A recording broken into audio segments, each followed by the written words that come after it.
Mengenal Dia dengan benar. Mengenal Dia dengan benar. Efesus pasal 1 ayat 15 sampai 23. Kalau kita berbicara bahwa ada ungkapan mengenal Dia dengan benar, berarti ada yang mengenalnya dengan tidak benar.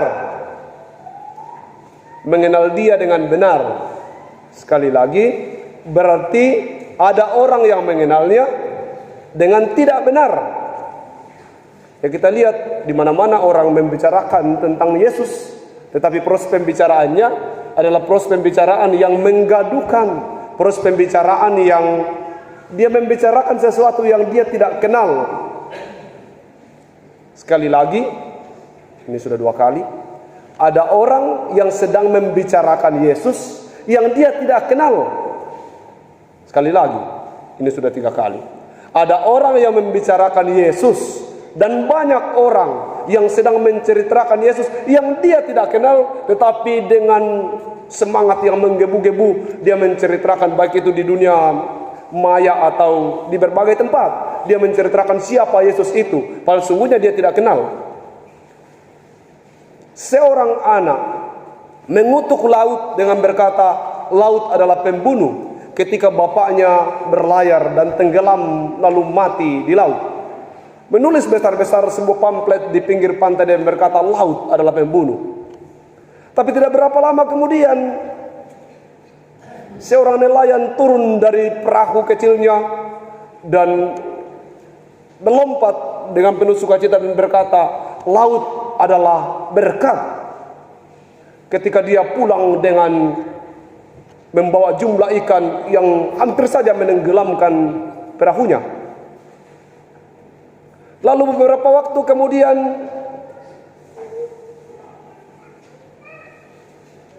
seorang turis menulis captionnya dengan berkata, laut adalah sorga bagi para penyelam.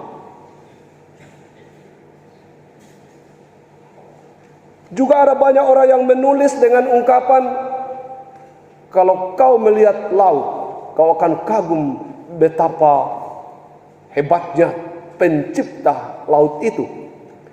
Itu baru birunya. Tapi kalau engkau menyelam ke dalam laut, engkau akan melihat hal yang lebih besar. Hal yang lebih besar dan lebih patut engkau kagumi ketika engkau menyelam ke dalam laut. Ternyata di dalam laut ada dunia yang sungguh begitu hebat. Ada begitu banyak tumbuh-tumbuhan, ada begitu banyak hewan di dalam laut. Yang kemarin ketika kita melihatnya dari gunung, kita merasa, wow, luar biasa sang pencipta laut itu. Itu baru warnanya yang biru dan luasnya. Mengenal Dia dengan benar. Beberapa waktu yang lalu kita pergi ke pinggir pantai dan berkata, laut adalah tempat rekreasi. Tapi orang-orang yang sedang berlayar kemudian diterpa ombak yang sangat ganas, mereka akan berkata, laut adalah tempat yang sangat menakutkan dan menyeramkan. Sekarang pertanyaannya, seberapa dekat Anda mengenal laut? Berbicara tentang laut adalah pembicaraan yang tidak pernah habis dan sulit untuk kita jelaskan.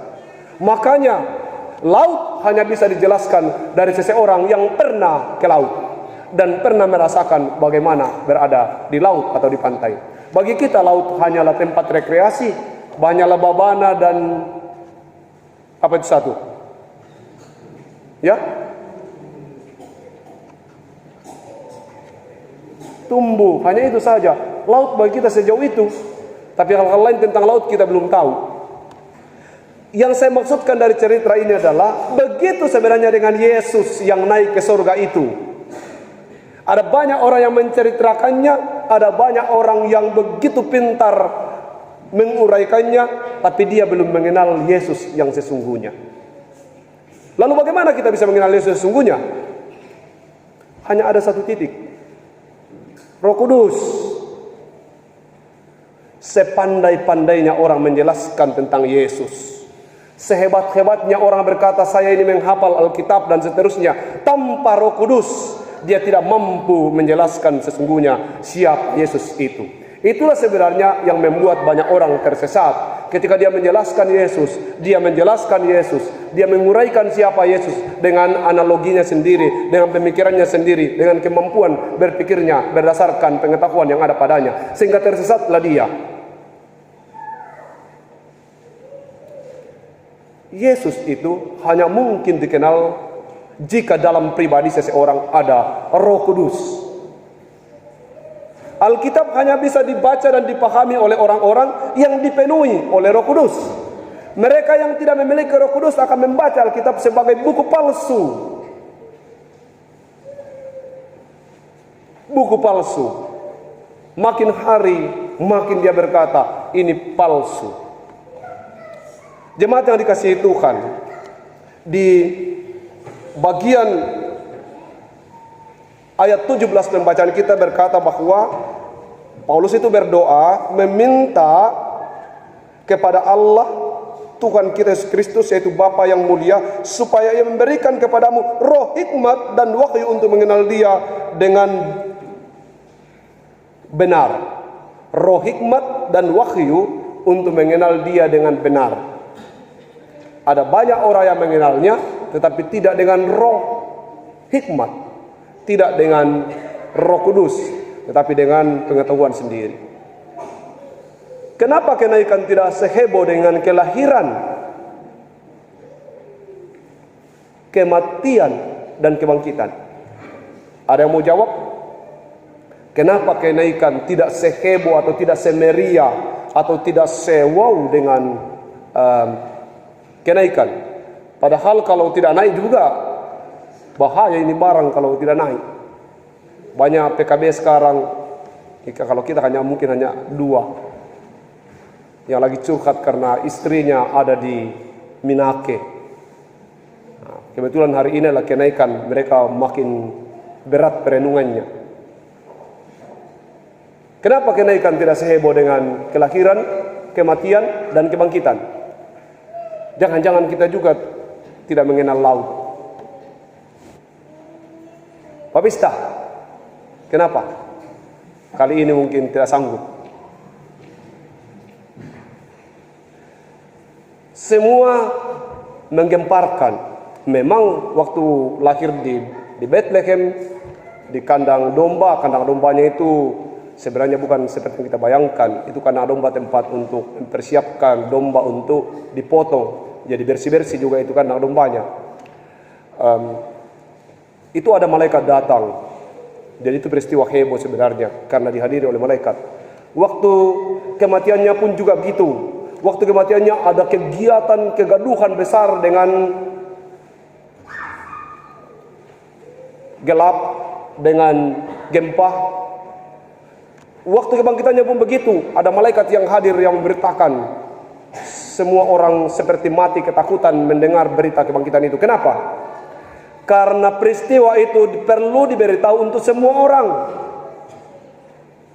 Disengaja digoyang supaya semua orang tahu bahwa bayi itu sudah lahir, dia mati, kemudian dia bangkit. Tapi peristiwa kenaikannya ke surga bukan peristiwa yang perlu lagi diumumkan secara menyeluruh. Cukup kamu, ayo murid-murid, lihat, mari. Hanya mereka lah yang percaya yang bisa menerima kenyataan itu. Dan jangan kemana-mana, Roh Kudus akan turun untukmu. Dan sesudah Roh Kudus akan turun untukmu, engkau akan mengerti bahwa sungguhnya Dia adalah Tuhan dan Juru Selamat. Jadi tidak lagi begitu dipiralkan, karena cukup. Jadi kenaikan itu peristiwa yang harus diterima dengan iman. Ada konsep yang berkata kenaikan itu seperti anak kelas 1 naik ke kelas 2. Dia tidak benar-benar terangkat ke surga. Dan berbagai cerita untuk mengaburkan peristiwa kenaikan itu sebagai peristiwa mujizat. Tapi sesungguhnya kenaikan itulah kenaikan yang benar-benar mujizat. Mujizatnya bagaimana? Mujizatnya hanya mungkin diterima oleh orang yang sudah dipenuhi dengan Roh Kudus. Mereka yang dirinya tidak dikuasai oleh Roh Kudus akan melihat itu sebagai sesuatu yang biasa-biasa saja dan tidak menghebohkan atau tidak perlu dibuat wow. Pribadi Roh Kudus kalau berkuasa dalam kehidupan seseorang, akan membuat Alkitab itu indah. Pribadi Roh Kudus kalau sudah berkuasa dalam kehidupan orang, orang akan menikmati persekutuan itu sebagai sesuatu yang langka, sesuatu yang penting dan spesial.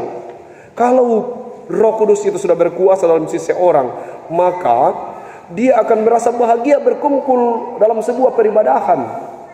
Kalau Roh Kudus itu berkuasa dalam diri seseorang, dia selalu melihat yang baik dari semua peristiwa seburuk apapun itu. Kalau Roh Kudus sudah berkuasa dalam diri seseorang, dia akan meyakini sesuatu yang tidak masuk di akal, termasuk peristiwa-peristiwa yang ajaib di dalam Alkitab. Kalau Roh Kudus sudah berkuasa dalam diri kita, maka kenaikan itu adalah peristiwa yang akan menguatkan kita dan makin membuat kita yakin, oh benar, dia naik untuk menyiapkan tempat. Tempat sebenarnya itu sudah ada, tinggal kita yang akan menuju ke tempat itu. Apa maksudnya menyiapkan tempat? Maksudnya adalah sebuah janji dan sebuah berita bahwa dia benar-benar mengasihi kita. Jaminan itu tempat, walaupun itu bukan wilayah dan teritorial, tetapi itu adalah jaminan bahwa dia sungguh akan menjaga dan merangkul kita sebagai orang percaya. Mengenal dia dengan benar. Apakah kita sudah mengenal dia dengan benar? Sudah.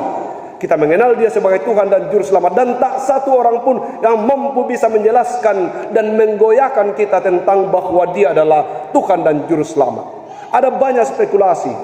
Yakini saja siapapun yang menceritakan kepada kita bahwa dia bukanlah Tuhan, itu berarti bahwa dia adalah orang-orang yang tidak dipenuhi oleh Roh Kudus. Tidak usah berdiskusi dengan mereka yang tidak dipenuhi oleh Roh Kudus. Tidak usah berdiskusi dengan orang-orang yang dirinya tidak ada Roh Kudusnya, karena dia hanya mungkin bisa menyesatkan. Mari meyakini bahwa Tuhan sudah naik ke surga dan dia mengutus kepada kita Roh Kudus yang akan mendampingi perjalanan hidup kita di dalam menapaki hari-hari kita sebagai orang percaya. Kehadiran Roh Kudus bukan seperti jin, om jin, bahwa kemudian yang dalam ceret itu, dalam teko itu, kalau ada masalah disapu-sapu, baru keluarlah penolong. Bukan begitu. Kehadiran Roh Kudus itu tidak seperti Aladin, tapi kehadiran Roh Kudus itu adalah mengisi kehidupan kita, bukan di luar dari hidup kita, tapi mengisi kehidupan kita. Ada sekelompok orang yang memahami bahwa ketika Roh Kudus datang itu dia adalah oknum tersendiri yang ada di luar dari dirinya, sehingga nanti ada masalah baru dia cari itu Roh Kudus. Tidak, Roh Kudus itu mengisi kehidupan kita, sehingga dalam seluruh pergumulan kita dia ada, dan dia mampu menyelesaikan jika kita menyerahkan hidup kita. Tuhan memampukan saya dan saudara untuk memahami bahwa dia naik ke surga. Ini perkara iman.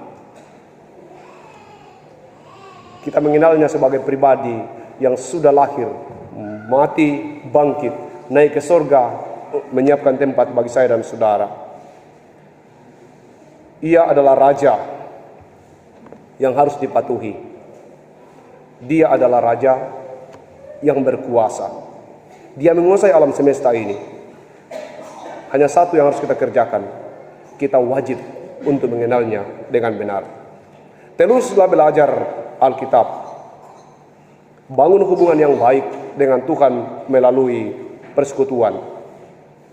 Iman Kristen itu tidak berdasarkan kepada kemampuan seseorang atau pengetahuan seseorang.